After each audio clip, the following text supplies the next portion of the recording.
की पॉलिटिक्स देखी है। इस बार की राजनीति में आपको लग रहा है कि 24 के चुनाव, आज एक बयान आया अनुराग ठाकुर का, उन्होंने कहा पूरा देश मोदी में हो गया, 400 सीटें तो आनी आनी है और तीसरी बार भी आनी। आए कितनी भी 370 तो आएंगे। हाँ। आए कितनी भी 370 आएंगे। ऐसा क्यों? आपने देखा, बहुत लाइक देखे, सारा एरिया देखा और मैंने 1 रुपये का चाक लोग भी ले रखा मैंने, मान सकते हो। आपको लगता है कि राम मंदिर का असर पड़ने वाला है? बहुत पड़ेगा। पड़ेगा। अयोध्या सब पे भारी पड़ेगी। लेकिन महंगाई भी तो बढ़ गई है, लोग कह रहे हैं। कोई नहीं, कहाँ बढ़ी है, सबके पास सब कुछ है, क्या नहीं है। सिलेंडर के दाम बढ़ रहे हैं। अरे वो सब जगह भरते हैं, कहाँ नहीं भरते, कौन सी घंटे में नहीं भरते। वो फर्क नहीं पड़ता। सबके पास है रोटी खाने के लिए, शो कर रहे हैं सब। और मैं भी एक टॉप स्टूडेंट हूँ IIT दिल्ली का, लेकिन कंट्री के साथ चलना पड़ता है। सही कह रहे हो? ये तो सही कह रहे हैं। वैसे देश का मूड तो अभी मोदी जी के साथ ही है, लेकिन आई थिंक कि government need to take action on unemployment and price rise as well. Inflation is going up, तो हमें महंगाई और अनएम्प्लॉयमेंट पे भी थोड़ा ध्यान देने की ज़रूरत है। इंफ्रास्ट्रक्चर पे काफ़ी काम हुआ है, नितिन गडकरी जी ने काफ़ी काम किया हुआ है, लेकिन स्टूडेंट के लिए भी थोड़ा सा काम करना चाहिए कि उनको थोड़ा जॉब मिलने में इजी हो जाए, हम जैसे लोगों के लिए। तो इसमें मुझे लग रहा है कि प्रॉब्लम फेस कर रही है यंग जनरेशन।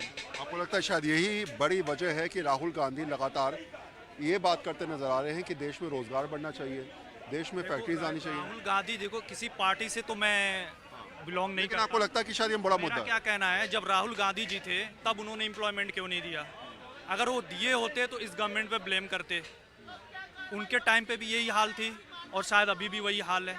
तो इनमें क्या है कि अभी हमारा इंफ्रास्ट्रक्चर को लेके, ट्रेनों को लेके कुछ इम्प्रूवमेंट हुई है, राइट। लेकिन जो प्राइस राइज है और अनएम्प्लॉयमेंट है, ये और ज़्यादा बढ़ता हुआ मुझे दिख रहा है, क्योंकि एजुकेशन हो रही है। क्या नाराजगी होगी इससे लोगों में?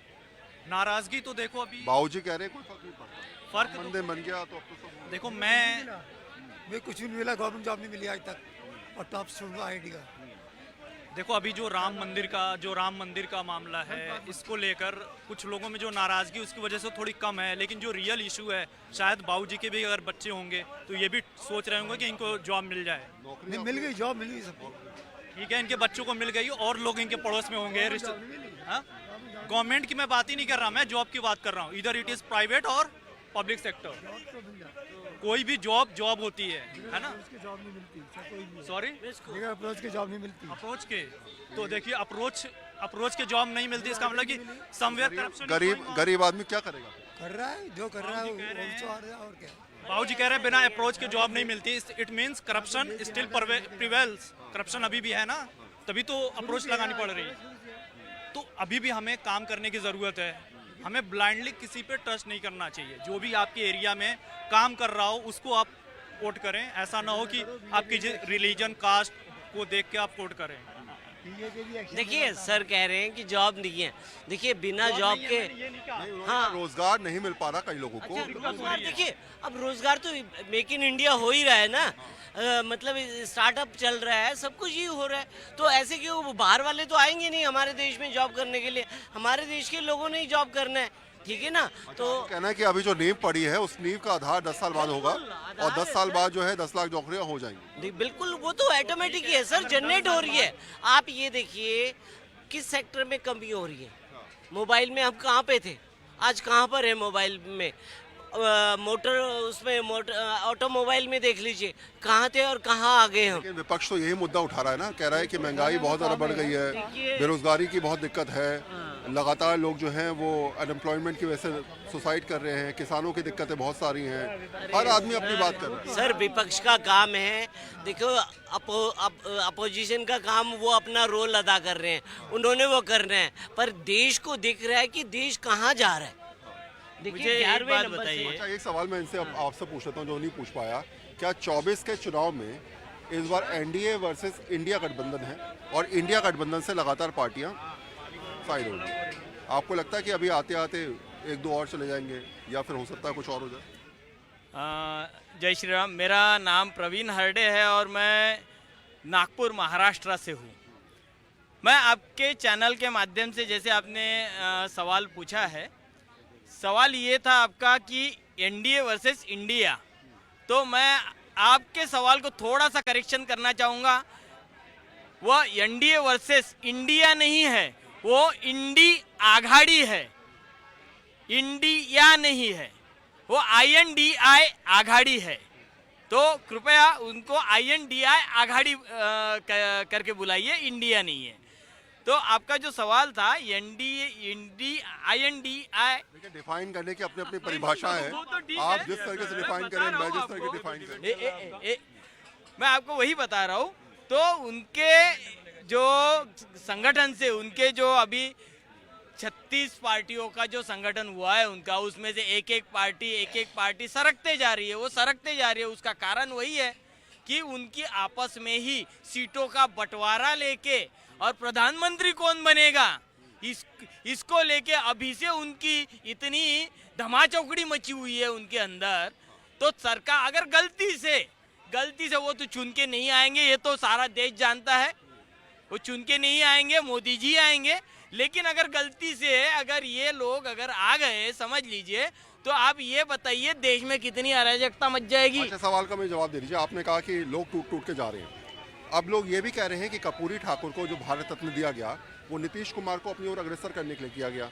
ये कहा जा रहा है चौधरी चरण सिंह को जो भारत रत्न दिया गया उसके पीछे दिमाग था कि सारे किसान जितने नाराज हैं वो सब मान जाएं और साथ साथ जयंत चौधरी भी इस बात को समझ जाए कि बीजेपी के साथ चुनाव लड़ना है। लोगों का कहना है, आपको लगता है शायद स्ट्रैटेजी वाइज तो बीजेपी भी चली रही है? मैं आपको यही बताना चाहूँगा कि भारतीय जनता पार्टी एकमेव ऐसी पार्टी है कि जिसने एक आदिवासी महिला को राष्ट्रपति बनाया, एक आदिवासी को भारत रत्न पुरस्कार दिया। आज इसके पहले आप कांग्रेस की सरकारों में देखिए, भारत रत्न पुरस्कार, पद्मश्री, पद्म विभूषण किसको मिलते थे? आप मुझे एक भी गरीब का, एक भी आदिवासी का नाम बताइए। जरा आप सवाल आपने समझ लिया जी, आप एक बार फिर से थोड़ा सा क्या मुद्दा आपका मैं बताएं। सिर्फ आपको ये समझना चाहूंगा आपसे कि एक तरफ एनडीए और एक तरफ इंडिया गठबंधन। सवाल सिर्फ इतना कि एक करके सारी राजनीतिक दल जो हैं वो छोड़ के जा रहे हैं। आपको लगता है कि 24 के चुनाव से पहले ऐसा ना हो कि एक आध दल और चला जाए? ये तो देखिए क्रम चलता रहेगा। देखिए सबसे बड़ी बात क्या है ना, किसी भी लक्ष्य को प्राप्त करने के लिए नीति और नियत का होना बहुत आवश्यक है। और विपक्ष में खास करके जो गठबंधन का मुखिया जो अपने आप को समझता है, विपक्ष में कांग्रेस और राहुल गांधी दोनों की ना नीति सही है ना नियत सही है। सबसे बड़ी बात है, थोड़ा सा यदि आप हेल्दी डिबेट करें तो आपको सब एक्सप्लेन कर दूंगा। हाँ, तो सबसे बड़ी बात क्या है, देखिए मैं एक कवि और लेखक भी हूँ और 2 लाइन में कहना चाहता हूँ कि जीवन में अपने संघर्षों को मत दो तुम कभी विराम। जीवन में अपने संघर्षों को मत दो तुम कभी विराम। फल की चिंता किए बिना करते रहो अपना काम। और एक दिन ऐसा अवश्य आएगा जब जग लेगा गर्व से तुम्हारा नाम। मतलब लोग, दुनिया आपका नाम गर्व से लेगा। गर्व से कोई नाम क्यों लेता है? जब आपको अपना जीवन का अंतिम लक्ष्य प्राप्त हो जाता है, जब आप अपने सफलता के उत्कर्ष पे पहुंच जाते हैं, तभी लोगों को जो है लगता है कि हाँ इनका नाम लेना चाहिए। अब कहने का मतलब यह है कि मोदी जी और योगी जी, क्या आप कंपैरिजन करेंगे? राहुल गांधी ने जो संघर्ष किया, क्या वही मतलब राहुल गांधी जी के संघर्ष और मोदी जी और योगी जी के संघर्ष में जमीन आसमान का फर्क है कि नहीं है? तो जब मोदी और योगी ने संघर्ष किया 1 मिनट, तो आज देश नहीं पूरा विश्व उनका नाम गर्व से ले रहा है। रह गई बात यह कि इनको क्या है, देखिए ऐसा है, आज इन्होंने एक तरफ तो गठबंधन का नाम इंडिया है, अब यात्रा जो कर रहे हैं भारत, पहले भारत जोड़ो, फिर उसके बाद भारत जोड़ो न्याय यात्रा हो गई। अब देखिए एक छोटा सा अब कर दूं, यदि आप कहते हैं कि हम तीर्थ यात्रा पे जा रहे हैं, तो तीर्थ यात्रा पे जा रहे हैं तो अब क्या करेंगे यात्रा पे जाकर के बताइए? तीर्थ करेंगे ना। तीर्थ यात्रा मतलब तीर्थ करेंगे, जाएंगे, घूमेंगे, फिरेंगे।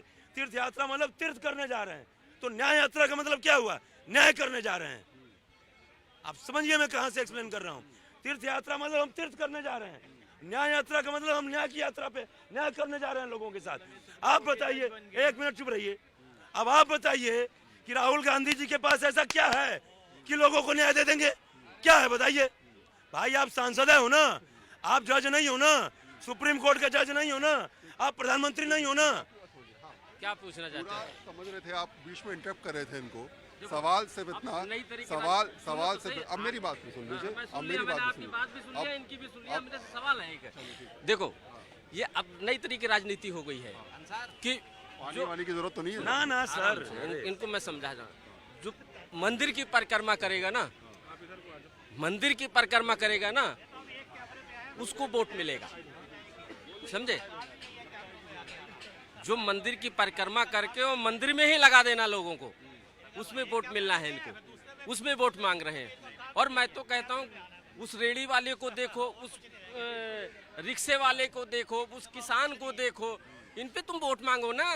10 साल में तुमने क्या किया इसमें करो, बेरोजगारी पे रोड जाके पब्लिक में बोलो।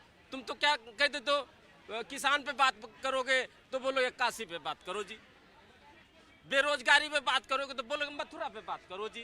अरे ऐसा थोड़ी ना होता है यार, ये देश चला रहे हो दोस्त। कहते हैं बेरोजगारी पे बात करो, हम कहते हैं बेरोजगारी पे बात करो, कहते नहीं तुम भाई बेवकूफ, मथुरा पे बात करो।